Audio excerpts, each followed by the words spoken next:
तो चलिए फ्रेंड्स, आज स्टडी करते हैं कैप्सिकम होम्योपैथिक मेडिसिन को और समझते हैं कि कहाँ पर ये रेमेडी काम आएगी, किस प्रकार का इसका पेशेंट मिलेगा, क्या उसके मेंटल सिम्टम्स मिलेंगे, क्या फिजिकल सिम्टम्स होंगे, क्या उस पेशेंट की मोडेलिटीज़ रहेंगी, यानी कि किस चीज़ से उसको समस्या और ज़्यादा बढ़ती हुई नजर आएगी, एग्रावेशन होगा सिम्टम्स के अंदर, और किस चीज़ से उसको एमेलिरेशन होगा, यानी कि आराम किस चीज़ से मिलेगा, और क्या इस रेमेडी का मेन स्फीयर ऑफ एक्शन है।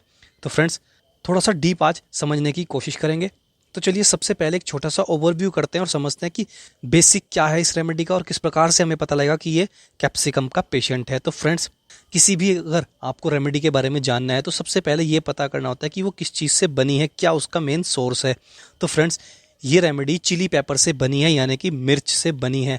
तो फ्रेंड्स, ये वर्ड सुनते ही मिर्च एकदम क्लियर पिक्चर हो जाती है कि जैसे ही आप मिर्च खाते हैं ना, तो कैसी सेंसेशन होती है कि जल गया, मुंह हमारा बिल्कुल जल गया। तो बर्निंग सेंसेशन इस पेशेंट में रहेगी ही रहेगी, और उसके साथ साथ एक स्मार्टिंग पेन रहेगा, जिसका मतलब है कि ऐसी सेंसेशन रहेंगी कि वहाँ पर कुछ चुभन या डंक जैसा कुछ मार रहा है, या फिर जलन के बाद जैसा वहाँ पर एकदम से इरिटेशन पैदा होती है ना, इस प्रकार का पेन भी मिलेगा। और उसके साथ साथ स्पैज्मोडिक एंड कंस्ट्रिक्टेड पेन इस रेमेडी के अंदर आपको मिल सकता है, यानी कि इस रेमेडी का जो पेशेंट है उसके अंदर आपको मिल सकता है। स्पैज्मोडिक का मतलब एक स्पैज्म, जैसे मसल्स खिंचाव होने के बाद दुखन होती है ना, इस प्रकार का पेन पेशेंट के अंदर मिल सकता है। और उसके साथ साथ कंस्ट्रिक्शन, यानी कि कंस्ट्रिक्टेड पेन मिलेगा, यानी कि एक दबाव जैसा पेशेंट को अफेक्टेड एरिया में महसूस होगा। और सबसे ज़्यादा ये रेमेडी काम कहाँ पर आती है, यानी कि बॉडी के कौन से पार्ट पर ये रेमेडी काम आती है। तो फ्रेंड्स, सबसे ज़्यादा ये रेमेडी जो मेन स्पेयर ऑफ एक्शन है इस रेमेडी का, वो हमारे म्यूकस मेम्ब्रेन पर है। म्यूकस मेम्ब्रेन का मतलब हमारे शरीर में जितनी भी झिल्ली हैं जो हमारे आउटर यानी कि एक्सटर्नल सोर्सेज से जुड़ी हुई हैं, जैसे कि मुंह के अंदर जो कैविटी है उसके, वो हमारा जो एरिया है वो पूरा म्यूकस मेम्ब्रेन है। उसके साथ साथ हमारा गला, हमारे टॉन्सिल्स जो अफेक्ट होते हैं उस पर भी ये रेमेडी काम करेगी। उसके साथ साथ हमारे पेट पर, हमारी आंतों पर, हमारी स्किन के अंदर, हमारा रेक्टम यानी कि जहाँ से हम स्टूल पास करते हैं उस एरिया पर, यानी कि पाइल्स तक में ये रेमेडी बहुत अच्छे से काम करती है। और सेंसेशन क्या रहेंगी? बर्निंग, स्मार्टिंग, स्पैज्मोटिक या कंस्ट्रिक्टेड सेंसेशन उसको उस अफेक्टेड एरिया में, यानी कि म्यूकस मेम्ब्रेन वाले एरिया में रहेंगी ही रहेंगी। अगर आपको कोई भी ऐसा पेशेंट ऐसा बोलता है कि मेरे गले में बहुत जलन हो रही है, और जलन कैसी, जैसे किसी ने मिर्चें डाल दी हो मुंह में, तो आप समझ जाइएगा कहीं ना कहीं कैप्सिकम का ये पेशेंट हो सकता है। बाकी उसकी फर्दर जब हम केस टेकिंग करते हैं तो और सिम्टम्स क्लियर हो जाते हैं। तो ये हमें पता लगा कि मेन स्पेयर ऑफ एक्शन किस चीज़ पे है, म्यूकस मेम्ब्रेन पर।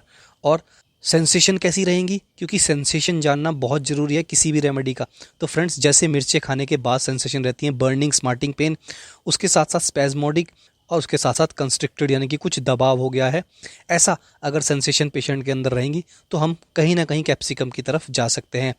अगर इसकी जनरल मोडेलिटीज़ की बात करें तो फ्रेंड्स, अगर आपने मिर्च खा ली और बहुत ही तीखी मिर्च खा ली, तो उसके बाद अगर आप एकदम से पानी पी लेंगे ना, तो आपकी समस्या और ज़्यादा बढ़ जाएगी, यानी कि आराम नहीं मिलेगा, और ज़्यादा बढ़ जाएगी। एकदम से मिर्चें बहुत ज़्यादा बढ़ जाएंगी, एकदम से आपके मुंह में और ज़्यादा जलन बढ़ जाएगी। तो ऐसा ही इसके अंदर मोडेलिटीज़ पाई गई हैं। इसके सिम्टम्स कोल्ड से, ठंडे से, यानी कि और ज़्यादा बढ़ जाते हैं। और उसके साथ साथ ड्राफ्ट, किसी भी एयर का ड्राफ्ट हो गया, यानी कि ठंडी हवा एकदम से लगी, एकदम से कूलर चलाया, उसके एक्सपोजर में पेशेंट आ गया, ऐसे ड्राफ्ट से भी इसके सिम्टम एग्रावेट हो जाते हैं। एंड राइटर ने यह भी बताया है कि एग्रावेट तो कोल्ड से होते हैं, बट एमलिरेट गर्म से नहीं होता। यानी कि अगर आपने मिर्चें खाई हैं ना, तो आपको ऐसा लगेगा ही नहीं कि मैं गर्म पानी पीऊँ, ऐसा सेंसेशन होंगे कि मैं ठंडा पानी पी लूँ, बट ठंडे से वो मिर्चें और ज़्यादा बढ़ जाती हैं।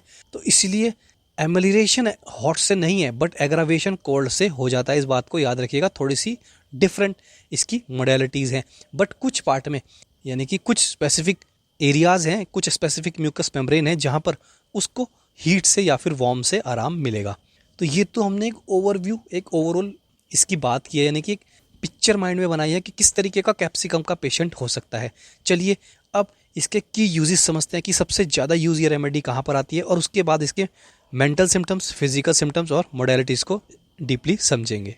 तो फ्रेंड्स, अगर हम की यूजेस के सबसे पहले पॉइंट की बात करें तो सबसे डिफरेंट पॉइंट मैं इस रेमेडी का इसको मानता हूँ, infection that tend to cause discharges. ऐसा इन्फेक्शन जो डिस्चार्जेस पैदा कर दे, जैसे कि डायरिया, यानी कि पेट में इन्फेक्शन हुआ और तुरंत दस्त लग गए।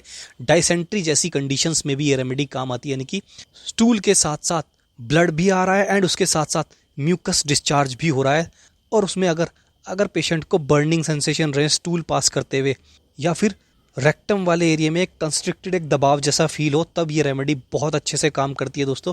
तो ऐसे इन्फेक्शंस जिससे डिस्चार्जेस पैदा हो जाएं, उसमें ये रेमेडी काम आती है। जैसे कि पाइल्स में भी ये रेमेडी काम आती है, हेमोरॉइड्स में भी ये रेमेडी काम आती है। तो दोस्तों बहुत ही डीप एक्टिंग रेमेडी है, और कहीं ना कहीं होम्योपैथी में हम इसका इतना यूज़ नहीं कर पाते जितना इसका होना चाहिए। यानी कि इतनी ज़्यादा बेहतरीन ये रेमेडी और इतने ज़्यादा अच्छे रिजल्ट्स इसके हैं। अगर आप केस टेकिंग अच्छे से कर लें और समझ लें कि ये कहीं ना कहीं कैप्सिकम का पेशेंट है, तो 100% ये रेमेडी काम करती है। सेकंड की यूजेस की बात करें तो ये भी बहुत इंपॉर्टेंट की यूज है दोस्तों, लो विटिलिटी परहैप्स इन दी एल्डरली और दोज डिबिलिटेड बाय अल्कोहलिज्म और प्रोस्टेट कंडीशंस। इसको अगर हम सबसे सिंपल वर्ड्स में समझे तो फ्रेंड्स, एल्डर्स की कंडीशन में अगर कोई एल्डर पेशेंट यानी कि कोई बुजुर्ग पेशेंट आपके पास आया है और वो बोलता है कि कहीं ना कहीं मेरी जो स्ट्रेंथ है वो बहुत तेज़ी से घटती जा रही है, मेरे अंदर जो जान है वो बहुत ज़्यादा तेज़ी से कम होती जा रही है, मैं बहुत ज़्यादा वीकनेस फील करने लगा हूँ, और उसके अंदर एल्कोहलिज्म यानी कि वो अल्कोहल इनटेक करता हो बहुत लंबे समय से, या फिर उसकी प्रोस्टेट्स में कोई प्रॉब्लम चल रही हो लंबे समय से, तो कहीं ना कहीं ये रेमेडी उसके अंदर और ज़्यादा स्ट्रेंथ भर देगी। यानी कि उसकी जो एनर्जी है, उसकी जो विटिलिटी है, उसको वापस लाने में मदद करती है। तो बहुत ही डिफरेंट, यूनिक, या बोल सकते हैं पिक्यूलियर सिम्टम है इस रेमेडी का ये। तो याद रखिएगा दोस्तों, अल्कोहलिज्म जरूर पाया जाना चाहिए, या फिर प्रोस्टेट की कोई प्रॉब्लम रही हो पेशेंट को और उसकी स्ट्रेंथ बहुत तेज़ी से घटती जा रही हो, तो हम कैप्सिकम के बारे में सोच सकते हैं। थर्ड पॉइंट आ गया जिसकी हमने सबसे ज़्यादा चर्चा की, रॉ और बर्निंग थ्रोट। देखिए बर्निंग हर जगह मिलेगी, क्योंकि मिर्च खाते क्या होगा, जल गया, मेरा मुंह जल गया। तो बर्निंग थ्रोट में भी मिलेगी। टॉन्सिल्स अगर अफेक्टेड है और आप उसका टॉर्च से अगर आपने पेशेंट का चेहरा माउथ देख लिया, तो माउथ में क्या पाया जाएगा, रेडनेस, बहुत ज़्यादा लाल उसके टॉन्सिल्स, पूरा मुंह ही लाल मिलेगा और टॉन्सिल्स भी पूरे रेड मिलेंगे। और पेशेंट बताएगा कि मेरे टॉन्सिल्स में बहुत ज़्यादा दुखन हो रही है, और दुखन के साथ साथ क्या हो रहा है, जलन हो रही है, बहुत ज़्यादा जलन, मुझे निगलते हुए भी जलन हो रही है। गले में भी अगर यही सिम्टम्स हैं, मुंह में भी अगर यही सिम्टम है और जीभ में भी अगर यही सिम्टम है, तो कहीं ना कहीं हम कैप्सिकम की तरफ जा सकते हैं। और इसका एक और मुख्य सिम्टम है दोस्तों, होम सिकनेस। होम सिकनेस की one of the important remedies में से कैप्सिकम आती है फ्रेंड्स। अगर ये बंदा कुछ दिन घर से बाहर रह लिया, यानी कि इस प्रकार का पेशेंट अगर कुछ दिन घर से बाहर रहा, इसको नींद आनी बंद हो जाएगी, इसके सारे सिम्टम एग्रावेट हो जाएंगे, ये चिड़चिड़ा हो जाएगा। और ऐसा क्यों है उसके बारे में भी मैं आपको थोड़ा सा बताता हूँ। क्योंकि कैप्सिकम क्या है, एक प्लांट किंगडम की रेमेडी है। तो दोस्तों प्लांट क्या होते हैं, बहुत ही ज़्यादा सेंसिटिव होते हैं नेचर से। तो क्या हो रहा है, उसका जो एटमॉस्फेयर है वो अफेक्ट हो गया, अपने घर से वो बाहर चला गया, तो क्या हो गया, पूरा जो आसपास की सराउंडिंग थी ना वो बदली गई। तो क्या हो गया, नेचर से वो और एटमॉस्फेयर से अफेक्ट हो गया, इसलिए इसके अंदर होम सिकनेस बहुत ज़्यादा पाई जाती है। तो किंगडम्स को भी अगर हम माइंड में रखेंगे कि किस चीज़ की रेमेडी है, प्लांट किंगडम की रेमेडी है। प्लांट किंगडम कैसे होते हैं दोस्तों, सेंसिटिव, नेचर बहुत जल्दी उनको अफेक्ट करती है, जरा सी बात उन्हें चुभ जाती है। ऐसे ही इस पेशेंट में भी आपको देखने को मिलेगा, पीविश इसका बहुत ज़्यादा नेचर मिलेगा, हल्की सी बात भी इसको बहुत ज़्यादा डीप दुख पहुंचा सकती है। और उसके साथ साथ नेचर इसको इतना ज़्यादा अफेक्ट कर सकता है कि होम सिकनेस इसके अंदर बहुत ज़्यादा रहती है। तो की यूजेस में हमने कुछ डिफरेंट पॉइंट को स्टडी किया जो आपको हर किताब में नहीं मिलेंगे, बड़ी से बड़ी किताब में भी ये कुछ पॉइंट्स नहीं मिल पाते हैं। चलिए अब पेशेंट के मेंटल सिम्टम्स, फिजिकल सिम्टम्स और उसकी जनरल मोडालिटीज़ को समझते हैं। तो फ्रेंड्स, इसकी रेमेडी प्रोफाइल में सबसे जो पहली लाइन है वो बहुत इंपॉर्टेंट है, और उसके मेंटल सिम्टम्स के बारे में बताया गया है कि capsicum is best suited to those who are peppery discontented. इसका मतलब समझते हैं। देखिए पेपरी का वैसे तो मतलब अगर इंडिविजुअल मतलब निकाले तो पेपरी का मतलब है बहुत ही क्विक टेम्पर्ड, बहुत ही इरिटेट। तो प्लांट किंगडम की रेमेडी है तो बहुत जल्दी अफेक्ट हो जाएगा, एकदम से इरिटेट हो जाएगा, जरा सी बात उसको एकदम से चुभ जाएगी। डिसकंटेंटेड का मतलब है अनहैप्पी फीलिंग, यानी कि वो छोटी सी बात से बहुत ज़्यादा उदास हो जाएगा। वो बात जिसका कोई ज़्यादा बड़ा मतलब नहीं होगा, पर वो अपने दिल में उसको इतना बड़ा मतलब बना लेगा कि उसको अंदर ही बिठा लेगा। और बहुत सारे पेशेंट आपको ये बताएंगे कि ज़रा सी बात मुझे मेरे अंदर घर कर जाती है और मेरे दिमाग से वो निकलती ही नहीं, और मैं उसके कारण दुखी हो जाता हूँ। तो ऐसा ही पेशेंट आपको कैप्सिकम का मिलने वाला है। तो मेंटल सिम्टम्स में भी थोड़ा सा अगर आप गौर देंगे पेशेंट के, यानी कि केस टेकिंग सबसे इंपॉर्टेंट है दोस्तों। केस टेकिंग अगर आपने बेटर से कर ली, 100% आप रेमेडी तक पहुंच जाते हैं। भले ही केस टेकिंग में लंबा समय लग जाए और भले ही आपकी जो है बीमारी जल्दी पकड़ में आ जाए। वैसे कैप्सिकम को समझना थोड़ा सा आसान है as compare to other remedies, क्योंकि एक तो बर्निंग बहुत ज़्यादा रहेगी और पेशेंट आपको बताएगा ऐसी बर्निंग है जैसे मिर्चें डाल दी हों, यानी कि इतनी बर्निंग। तो कहीं ना कहीं ये चीज़ किससे लिंक करती है? पेपर से। तो हमें समझ आ जाना चाहिए कि कहीं ना कहीं ये कैप्सिकम का पेशेंट हो सकता है। बट ऐसा नहीं है कि हर बार अगर बर्निंग होगी तो कैप्सिकम का ही पेशेंट होगा। फ्रेंड्स, बर्निंग के लिए सबसे पहले माइंड में आती है सल्फ़र। अगर पेशेंट हीट बहुत है, यानी कि हीट और बर्निंग जहाँ है ना कहीं पेशेंट सल्फ़र का हो सकता है। मैं ये कह रहा हूँ हो सकता है, ये नहीं कि होगा ही। उसके बाद आर्सनिकम अल्ब में भी बर्निंग काफ़ी मिलती है, फॉस्फोरस में भी बर्निंग मिलती है, कैंथ्रिस में भी बर्निंग मिलती है और कैप्सिकम में भी बर्निंग मिलती है। ये कुछ मुख्य रेमेडीज़ हैं जिनमें बर्निंग आपको मिलती है। तो हमें रेमेडीज़ को डिफ्रेंशिएट भी करना आना चाहिए। तो उसके लिए हमें एक एक रेमेडी का एक एक सार पता होना चाहिए, यानी कि main cause, sphere of actions, modalities, mental symptoms, kingdom कौन सा है, ये सब पता रहेगा तो ईजी हो जाता है एक होम्योपैथ के लिए पेशेंट को ट्रीट करना और उसकी बीमारी और उसकी रेमेडी तक पहुंचना। और इसी में आगे बताया गया है रेदर पेसिमिस्टिक। देखिए, पेसिमिस्टिक का मतलब है निराशावादी, जो नेगेटिव थिंकिंग थोड़ी ज़्यादा रखता हो। और ऐसा क्यों है? क्योंकि जरा सी बात इसके ना दिल पे लग जाती है तो क्या है, ये बहुत ज़्यादा अनहैप्पी हो जाता है, उसके कारण इसके अंदर नेगेटिव फीलिंग्स पैदा हो जाती हैं। उसके बाद बहुत मुख्य पॉइंट आ गया, होम सिकनेस और nostalgia often prevent them fully engaging in their daily life. यानी कि अगर पेशेंट या कोई भी बच्चा जो पहली बार हॉस्टल गया है या अपने घर को छोड़ के गया है, माँ बाप को छोड़ के गया है, वो मान लीजिए पढ़ाई में बहुत अच्छा था और हॉस्टल में जाते ही, यानी कि या उसके कॉलेज में एडमिशन हो गया और वहाँ जाते ही बिल्कुल डफर हो गया है, बिल्कुल फेलियर हो गया है, तो कहीं ना वो होम सिकनेस का शिकार हो सकता है। अगर उसको माँ बाप से बहुत प्यार था, अपने घर से बहुत प्यार था, उसको वहाँ नींद भी आनी बंद हो गई है, कमज़ोर पड़ गया है, बीमार पड़ गया है, तो कहीं ना कहीं होम सिकनेस का उस पर असर है। तो उसके कारण उसको जो डेली लाइफ की रूटीन है ना, वो भी गड़बड़ होने लग जाते हैं। यही इस पॉइंट में क्लियर किया गया है। और इतनी गहराई में अगर आप जाएंगे तो वो कौन पहुंचा सकता है? केस टेकिंग आपको पहुंचा सकती है। अगर आप उसकी हिस्ट्री भी लेंगे ना, क्या लाइफ में चेंजेस आए हैं उसके बारे में पूछेंगे, तभी आप किसी पेशेंट की इतनी गहराई में जा सकते हैं। ये बहुत डीप बात है दोस्तों। केस टेकिंग में इतने गहराई में पहुंचना बड़ा मुश्किल है। ये आपको बड़ी प्रैक्टिस से एज वेल एज अगर आप डीप केस टेकिंग करेंगे तभी ये चीज़ आ पाएगी। उसके बाद नेक्स्ट लाइन में विटेलिटी के बारे में बताया हुआ है दोस्तों कि एल्डर्स में एनर्जी कम हो जाती है, उसकी विजिलिटी कम हो जाती है। क्यों हो जाती है? क्योंकि या तो अल्कोहलिज्म की इंटेक की होती है पेशेंट ने, या फिर कहीं ना कहीं प्रोस्टेट से रिलेटेड उसकी समस्या रहती है। और जो वीकनेस, यानी कि जो उसकी स्ट्रेंथ कम होती जा रही है पेशेंट की, वो उसकी हीलिंग प्रोसेस को भी स्लो कर देती है। तो अगर पेशेंट के अंदर वीकनेस आई जा रही है तो अगर हल्की सी चोट भी लग गई ना, तो ठीक तो जाएगी, पकेगी नहीं, बट समय लेने लग जाएगी। यानी कि हल्का सा चोट भी उसको बहुत बड़ा दर्द पैदा कर देगा।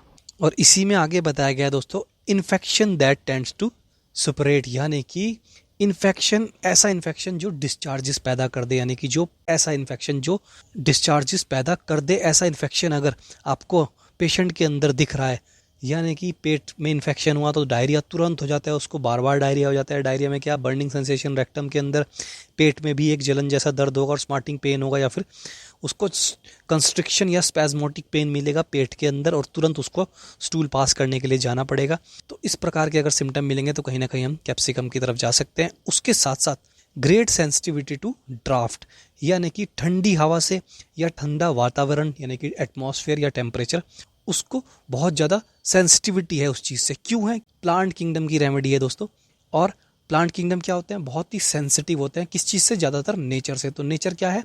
एकदम से ठंडी हवा आ गई या एकदम से उसको ठंडी हवा में चला गया बंदा, यानी कि पेशेंट बोलता है कि मैं एकदम से एसी में चला गया, उसके बाद मुझे लूज मोशन हो गए, और उसमें क्या हो रहा है? पेट में स्पैज्मोडिक पेन है, या फिर कंस्ट्रक्शन, एक दबाव जैसा फील हो रहा है, या फिर बर्निंग सेंसेशन है मुझे स्टूल पास करते हुए, तो कहीं ना कहीं वो कैप्सिकम का पेशेंट हो सकता है। यानी कि प्लांट किंगडम में सेंसिटिविटी आपको मिलेगी ही मिलेगी दोस्तों, और खासकर नेचर से रिलेटेड सेंसिटिविटी मिलेगी, और वही इस चीज़ में देखने को हमें मिल रहा है। तो किंगडम्स अगर हम समझ लें, बहुत हमें हेल्प मिलती है पेशेंट को समझने के लिए। अब उसी में आगे थ्रोट के बारे में बताया गया कि further typical symptoms include raw red burning throat that smart as if eating the pepper itself. वही बात बता रखी है दोस्तों जो हमने सबसे पहले डिस्कस की थी, कि गले में ऐसा महसूस होगा, इतनी ज़्यादा जलन होगी, इतनी ज़्यादा रेडनेस होगी जैसे मैंने मिर्चें खा ली हों। ऐसा ऑथर ने लिख रखा है, और ऐसा ही कैप्सिकम के पेशेंट आपको एज इट इज़ बताएगा। अगर आप समझेंगे, केस टेकिंग अच्छे से करेंगे, वो आपको चिल्ला चिल्ला के बताएगा कि ऐसा हो रहा है डॉक्टर साहब कि जैसे मुंह में मिर्चें डाल दी हों, या रेक्टम में मिर्चें डाल दी हों, या फिर पेट में जल रहा हो जैसे किसी ने मिर्चें डाल दी हों। ऐसा जैसे ही आपको सुनने को मिले तो कहीं ना कहीं कैप्सिकम का वो पेशेंट हो सकता है। तो ये तो हमने एक छोटा सा ओवरव्यू कर लिया दोस्तों, एक ओवरऑल पिक्चर कैप्सिकम की समझ ली, एक रेमेडी प्रोफाइल समझ ली, जिससे हमें थोड़ा बहुत, ऐसा नहीं है ये छोटा सा, यानी कि ये तो बहुत छोटा बताया हुआ है दोस्तों, कैप्सिकम इससे बहुत ऊपर की रेमेडी है। तो हमें बट एक ओवरऑल पिक्चर पता लगी कि किस तरीके से कैप्सिकम का पेशेंट होना चाहिए। अब एक बार इसकी जनरल मोडालिटीज़ को समझ लेते हैं, किस चीज़ से पेशेंट को आराम मिलता है, एमलिरेशन होता है, किस चीज़ से उसके सिम्टम और ज़्यादा वर्स हो जाते हैं। तो फ्रेंड्स, सिम्टम बेटर होते हैं हीट से, तो कहीं ना कहीं यानी कि कुछ म्यूकस मेम्ब्रेन्स के अंदर हीट से सिम्टम एमलिरेट होते हैं, बट कुछ में नहीं मिलेंगे। तो ये याद रखिएगा, ज़रूरी नहीं है कि आप मोडेलिटीज़ पर ही केस टेकिंग करें कि उसी को सब कुछ मान ले, तो मोडेलिटीज़ कहीं कभार आपको कंफ्यूज भी कर सकती हैं।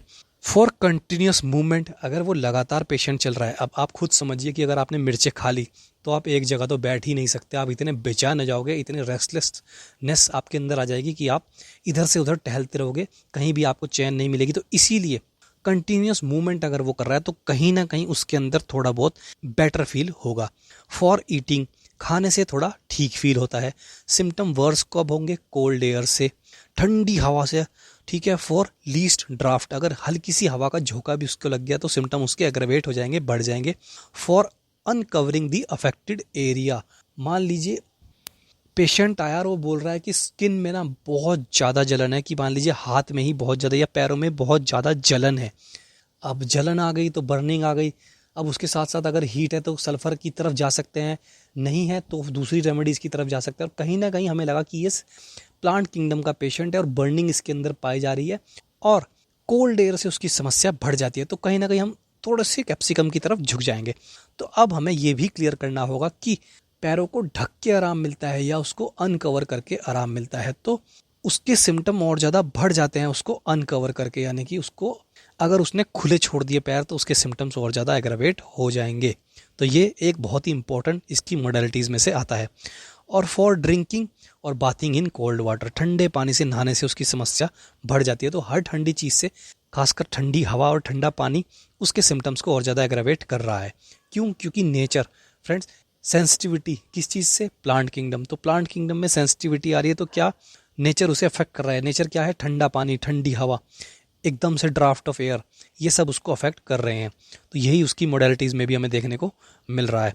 तो फ्रेंड्स, ये था एक ओवरऑल सिम्टमेटिक पिक्चर कैप्सिकम का। इसमें अगर आपको थोड़ा सा भी डाउट हो आप हमें कमेंट बॉक्स में कमेंट कर सकते हैं। एंड अगर आपके साथ भी ऐसा हो रहा है कि आपकी किसी अफेक्टेड एरिया में बहुत ज़्यादा बर्निंग सेंसेशन है और आपने बहुत सारी रेमेडीज़ ट्राई और कर ली और डॉक्टर्स भी बदल कर देख लिए बट आपको रिलीफ नहीं मिल रहा है, तो फ्रेंड्स आप हमसे भी कंसल्ट कर सकते हैं। आप हमें ईमेल भी कर सकते हैं। व्हाट्सएप नंबर भी हमने आपको दे दिया है।